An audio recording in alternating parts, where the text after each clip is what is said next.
Quel est le bon nombre d'exercices pour prendre du muscle le plus rapidement possible? Aujourd'hui, on va voir que c'est important d'avoir suffisamment d'exercices, mais aussi qu'il faut faire attention à ne pas avoir trop d'exercices pour prendre du muscle rapidement. Salut, ici Nico et bienvenue dans l'épisode 85 de Questions Muscu, la mini-série dans laquelle je réponds à vos questions sur la musculation tous les jours. Et aujourd'hui, je réponds à la question de savoir quel est le bon nombre d'exercices pour réussir à prendre du muscle le plus rapidement possible.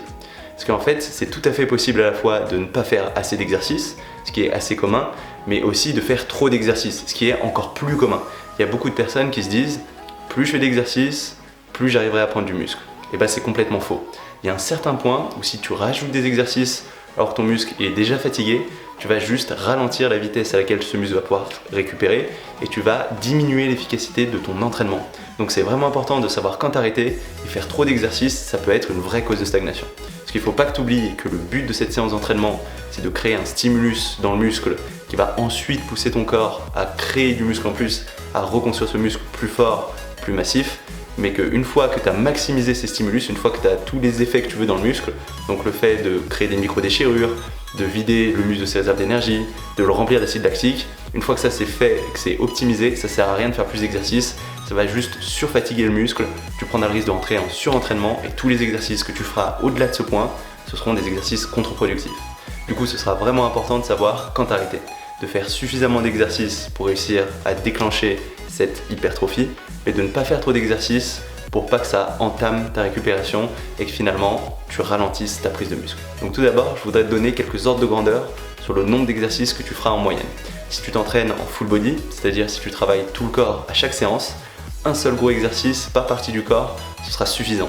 Mais si tu t'entraînes en split, il te faudra au moins 2 exercices par partie du corps. Même, tu pourras passer assez facilement en général à 3, et pour les plus gros muscles, tu pourras aller jusqu'à 4 voire 5.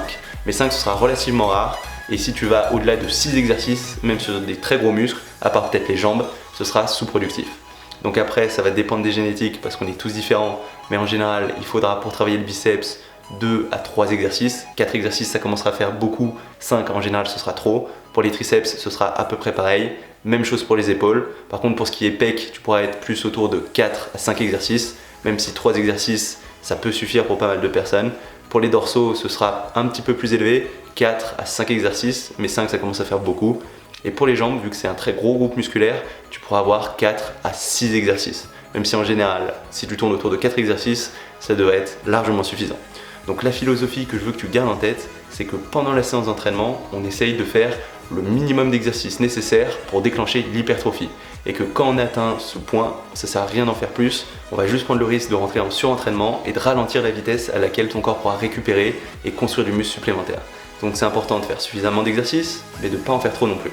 Ensuite, ce qui va être aussi très important, ça va être de ne pas faire 3-4 fois le même exercice. C'est quelque chose que j'observe assez souvent. Parce que quand je dis qu'il faut faire par exemple 3 exercices sur le biceps, il ne faut pas faire 3 fois du curl aux haltères, à la barre. Ça va être exactement le même geste avec très peu de variations et ça ne va pas travailler l'ensemble de ton biceps. En fait, si on utilise plusieurs exercices, ça ne va pas être que lié à la taille du muscle. Ça va être aussi lié à sa fonctionnalité. Ça veut dire qu'un muscle, il va te permettre plusieurs types de mouvements. Et pour réussir à travailler l'intégralité de ce muscle, pour avoir un développement complet de ce muscle, ce sera important de travailler selon chacun de ses mouvements, selon chacun de ses angles. Ce ne sera pas suffisant de travailler tout le temps de la même façon. Donc en général, on aura un premier gros exercice qui va travailler tout l'ensemble du muscle, qui va avoir pour but de recruter le plus de fibres musculaires possible de ce muscle, ce qui va te permettre de construire à la fois de la force et d'avoir du sang qui monte dans tout ce muscle. Et ensuite, on va progressivement aller vers des exercices de plus en plus isolés qui attaquent sous des angles différents pour travailler le muscle dans sa globalité. Donc si on prend le cas d'un petit muscle comme les biceps, on va souvent commencer par du curl à la barre en faisant attention d'avoir les coudes bien longs du corps, puisque si tu avances les coudes, tu auras tendance à isoler la partie à l'intérieur de ton biceps, parce que ce biceps il va être divisé en 2 faisceaux, la partie interne qui est la portion courte et la partie externe qui est la portion longue, et il va y avoir aussi un autre muscle sous ce biceps qui est le brachialis, qui va faire la petite boule, qui va faire l'épaisseur de ton bras, la largeur, et ce sera important de tous les travailler. Et quand on a tendance à avancer les coudes, on va avoir plus tendance à isoler la portion courte, c'est-à-dire l'intérieur du biceps, alors que quand on va reculer les coudes, on va plus avoir tendance à isoler la portion longue, c'est-à-dire l'extérieur du biceps. Donc ton premier exercice, on va essayer de mettre lourd, On essaye au contraire de garder les coudes bien dans le même plan de ton torse, ni avancer ni reculer, pour travailler ces faisceaux à peu près de la même façon. On va aussi essayer d'avoir les bras à peu près parallèles, on ne veut pas les mains trop vers l'extérieur ni trop vers l'intérieur, parce que là encore, quand tes mains elles viennent vers l'intérieur, on va travailler plutôt l'intérieur du biceps, la portion courte, et quand tes mains elles vont être trop vers l'extérieur, on va faire plutôt l'extérieur du biceps, la portion longue. Donc ce premier exercice qui a pour but de travailler tout le biceps, on va le faire avec les mains bien parallèles, les coudes le long du corps, et on va travailler comme ça l'ensemble du biceps. Après, pour le deuxième exercice, on va avoir plusieurs choix possibles. Moi, ce que j'aime bien faire, c'est par exemple partir sur du curl au pupitre. Parce que le curl au pupitre, ce que tu vas pouvoir faire, c'est si tu utilises une barre Z, avoir les mains un peu plus rapprochées, avoir les coudes devant, donc c'est-à-dire isoler la partie courte, la boule à l'intérieur de ton biceps. Et comme ça va nous permettre d'attaquer sous un autre angle. Et après, ce qu'on va faire sur le troisième exo, c'est on va choisir un exercice qui va au contraire permettre de cibler la portion longue, donc la partie extérieure du biceps, où on va faire par exemple du curl marteau ou du curl marteau croisé au milieu du torse, qui te permettra en plus de bien mettre l'accent sur ce bras calice, en plus de travailler cette portion longue. Donc c'était juste pour illustrer, mais ce que je veux que tu gardes en tête, c'est tout simplement que quand on va travailler un muscle avec plusieurs exercices, chaque exercice va avoir un rôle, on ne les fait pas au hasard. Le premier exercice, il va te permettre de construire le gros de ta masse, de travailler tout le muscle dans son ensemble, de prendre en force et de faire monter le sang dans ce muscle pour ensuite passer aux exercices plus isolés. Ensuite, on ne va pas répéter le même geste, on va changer d'angle pour pouvoir travailler le muscle tout dans son ensemble.